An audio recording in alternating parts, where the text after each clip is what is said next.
काही दिया परदेशच्या 27 सप्टेंबर 2016 ला प्रक्षेपित झालेल्या भागामध्ये शिवचे वडील गौरीच्या वडिलांशी बोलण्यात व्यस्त असतात। त्यावेळी शिवची आजी गौरीच्या वडिलांची फोनवर बोलून त्यांना लग्नाची बोलणी करण्यासाठी लवकरात लवकर बनारसला येण्यास सांगते। शिवची आजी सर्वांना सांगते, मी त्यांना फक्त इकडे बोलून घेतलंय, अजून तुमच्या लग्नासाठी होकार नाही कळवला।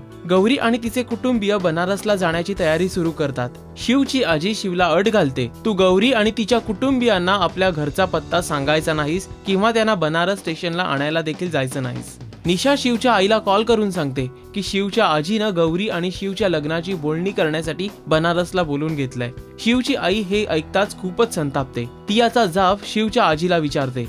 त्यावेळी शिवच्या आईच्या देखील लक्षात येतं की त्यांना इतक्या सहजासहजी लग्नाला मान्यता द्यायची नाहीये।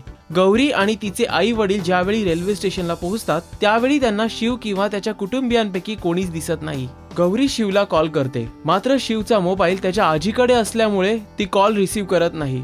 शिव आणि त्याच्या काकांना लक्षात येतं की तुझी आजी आणि आई मिळून नक्कीच कोणतं तरी षडयंत्र रचतायत। शिव गौरी आणि तिच्या कुटुंबियांना आपल्या घरी घेऊन आणण्यासाठी रेल्वे स्टेशनला येईल का? शिवची आई आणि आजी आपला डाव साधण्यात यशस्वी होतील का? हे जाणून घेण्यासाठी पाहत रहा या मालिकेचे अपडेट्स फक्त राजश्री मराठीवर। हाय, दिस इज दीपाली सय्यद। तुम्ही प्लीज सबस्क्राइब करा राजश्री मराठीवर।